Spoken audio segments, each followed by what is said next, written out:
Bonjour Déborah Gros. Bonjour. À la table des nations, ce 10 décembre 1948, il y a donc cette déclaration et c'est sur RFI Savoir. Voilà, c'est un dossier pédagogique qui a été conçu en partenariat avec le CAVILAM, Alliance française de Vichy, et TV5 Monde, et qui propose des pistes concrètes pour aborder la déclaration universelle en classe de français, avec des publics enfants et adultes.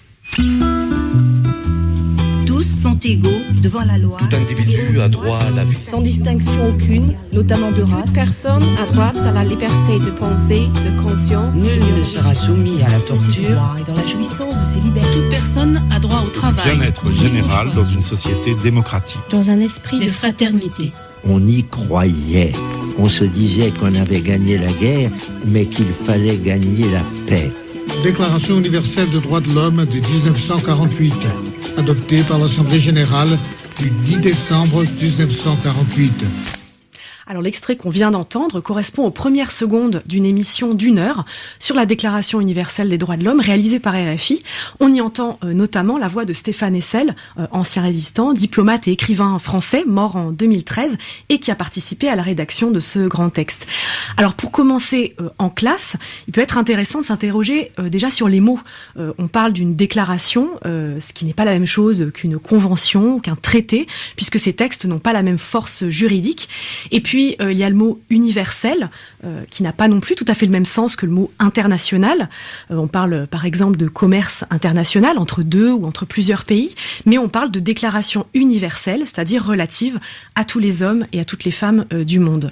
Donc, si on entre dans le contenu des 30 articles, on rencontre des mots clés comme liberté, dignité, égalité, alors des mots qui ont été parfois usés, abusés, qu'on entend un peu à toutes les sauces dans les discours publicitaires. Mais qui sont essentiels quand même. Et qui sont essentiels et qui justement, sur lesquels il est important de rediscuter collectivement. Et la classe, peut être un lieu dès l'âge de 8 ou 9 ans pour redéfinir qu'est-ce que veulent dire pour moi tous ces mots.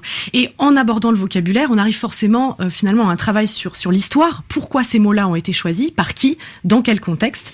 Donc voilà, la Deuxième Guerre mondiale vient de se terminer, et puis il y a eu à ce moment-là beaucoup de violations des droits de l'homme, et c'est cette toute jeune organisation des Nations Unies qui va mettre en place ce projet ambitieux. Mais comment on peut faire en classe, Déborah Gros, pour intéresser des gamins qui ont 8, 9, 10 ans, 12 ans à un texte de grand-père, quoi, qui a 70 ans?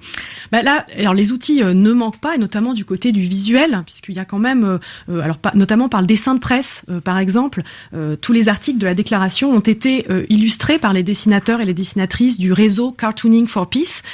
Et on peut aussi partir de campagnes de sensibilisation très actuelles, notamment celle de Amnesty International. Il y en a une qui annonce les violations des droits de l'homme sont toujours à la mode et qui montre des personnes victimes de violences policières, conjugales, etc. sur le podium d'un défilé de mode.